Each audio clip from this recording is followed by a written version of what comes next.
जय श्री हरि। आप सभी लोगों का हार्दिक अभिनंदन एवं स्वागत हमारे इस नए मंच साधक बुक में। दर्शकों, अगर आप हमारे चैनल पर नए हैं तो आपसे निवेदन है कि चैनल को सब्सक्राइब कर लें और अपने मित्रों में, अपने रिश्तेदारों में इस चैनल को शेयर भी करें, वीडियो को भी शेयर करें। और अगर आपको ये वीडियो पसंद आता है तो इसको लाइक कर दें और एक प्यारा सा कमेंट जरूर करें। आज का वीडियो उन लोगों के लिए है जो पराशक्ति में विश्वास नहीं करते। वह लोग इस वीडियो को आजमा सकते हैं, क्योंकि आज मैं एक प्रेत साधना दे रहा हूँ, एक भूत साधना दे रहा हूँ। उसको बुलाने का एक तरीका बता रहा हूँ, तांत्रिक तरीका जो हमारे ग्रंथों में वर्णित है। लेकिन एक चेतावनी भी है, अगर आप इसको करते हो तो इसके जिम्मेदार आप स्वयं, हमारा चैनल नहीं होगा। मैं ये विधि विधान केवल जिज्ञासा के लिए बना रहा हूँ। केवल मैं सभी लोगों को ये बताना चाहता हूँ कि हमारे शास्त्रों में, हमारे सनातन धर्म में वो सारी चीज़ें हैं जो किसी अन्य जगह नहीं हैं। हमारे ऋषि महर्षि बहुत दूरगामी दृष्टि के थे, बहुत कुछ उन्होंने अध्ययन किया, शोध किया और ग्रंथों के माध्यम से लिखकर चले गए। तो वो जानकारी मैं सभी सनातन प्रेमियों तक पहुंचाना चाहता हूं, इसलिए बता रहा हूं। अगर आप इसको करोगे तो भुक्तभोगी आप स्वयं होगे, उसके जिम्मेदार आप स्वयं होगे। मैं और हमारा ये चैनल उसका जिम्मेदार नहीं होगा, क्योंकि हमारे शास्त्रों में भूत प्रेत का वर्णन मिलता है।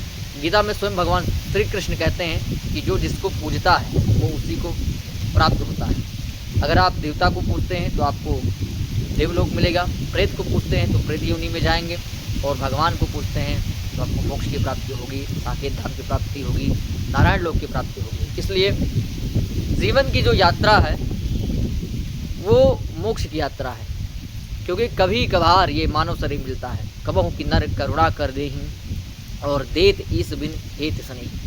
कभी कभार प्रभु प्रसन्न होकर के, आपके कर्मों से प्रसन्न होकर के कबहु की नर करुणा कर दें, ये मानव शरीर देते हैं। और ये मानव शरीर ऐसे ही व्यर्थ, इसका जो उपयोग है नहीं करना चाहिए, सदुपयोग करना चाहिए, व्यर्थ नहीं गंवाना चाहिए। इसलिए भगवान की तरफ बढ़ना चाहिए, अच्छे कर्म करने चाहिए, सदाचरण करना चाहिए। कि इस लोक में रहो तब भी लोग आपको अच्छे कहें, परलोक में जाओ तो देवता भी आपका सम्मान करें। चलिए बताते हैं प्रेत को बुलाने का तरीका। प्रेत को आप किसी भी अमावस्या से इसका आवाहन आपको करना रहेगा।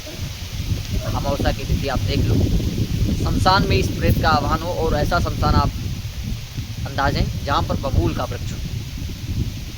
हमारे सनातन ग्रंथों में लिखा है कि बबूल के पेड़ पर प्रेत का वास होता है, भूत का वास होता है। तो जहाँ बबूल का पेड़ हो उस शमशान की आप तलाश करें। अमावस्या की रात्रि, मध्याह्न रात्रि 11 बजे के बाद आपको काले वस्त्र, काले आसन और उड़द आपको ले जाना है, और नाई एक के यहाँ के आपको बाल ले जाने हैं, लगभग 250 ग्राम माचिस ले जानी है, और हाड़ी आपको ले जानी है। हाड़ी बोलते हैं उसको, हड़िया बोलते हैं ग्राम्य भाषा में। कुम्हार के यहाँ से मिलता है, मिट्टी का घड़ा कह दो, लेकिन घड़ा बड़ा होता है, हाड़ी छोटी होती है। उसको आपको ले जाना है, और बबूल की सूखी लकड़ी भी ले जानी है। आपको क्या करना है, जब बबूल के वृक्ष के नीचे चले जाओगे, संकल्प वगैरह इस साधना में कुछ नहीं आपको लेना है। आपको केवल दक्षिण की तरफ आसन बिछा करके वस्त्र जो आप पहने उसको भी निकाल दोगे। अर्धनग्न में या पूर्ण नग्न में आपको इस साधना को करना है। मंत्र मैं डिस्क्रिप्शन बॉक्स में लिख दूंगा, मंत्र यहाँ नहीं बता रहा हूँ, उस मंत्र को देख लो। वहाँ जा करके आवाहन करना है, लगभग 5000 जप करना है। जब पूर्ण हो जाए तो आपको उड़द आपके पास सही है, बाल है ही है, हाड़ी है ही है, दूध थोड़ा सा ले लेना है। आपको क्या करना है कि लकड़ी जला करके आपको थोड़ा सा खीर बनाना है। खीर बनाने उसी बाल से, बाल और लकड़ी को मिक्स करके जला करके खीर बनाना है। बाल के धुएं से प्रेत सन्मुख आकर के आपसे बातें करने लगेगा, लेकिन आपको डरना नहीं है। आपको धैर्य के साथ उस प्रेत का मुकाबला करना है, उससे बातें करना है। और जैसे एक ब्लड भी रखो, पत्ती आपको अपने दाहिने हाथ की अनामिका उंगली को काट करके उसी बाल में 11 बूंद डाल देना है। रक्त का जैसे वो पान करेगा, वो प्रेत आपके वशीभूत हो जाएगा और आप उससे मनचाहा कार्य करवा सकते हो। ये लेकिन बहुत डेंजरस विधान है, मैं इसको बताने वाला नहीं था, लेकिन बहुत सारे ऐसे खतरनाक लोग भी रहते हैं जो कहते हैं कि ये सब कुछ नहीं होता है। भाई क्यों नहीं होता है? आप किसी विषय पर 1-2 वर्ष रिसर्च करो, उस पर अध्ययन करो, इसके बाद कमेंट करो कि ये शक्तियाँ नहीं होती, वो शक्तियाँ नहीं होती। आपने कुछ किया ही नहीं, बस घर में मोबाइल चलाए और सो गए, 8-9 बजे उठे, मंजन कुल्ला करे और रोड पर बैठ करके परपंच करने लगे। ये नहीं होता है, भगवान नहीं होते हैं, ये सनातन धर्म में क्यों है, तो ये क्यों है? ऐसा नहीं होता भैया।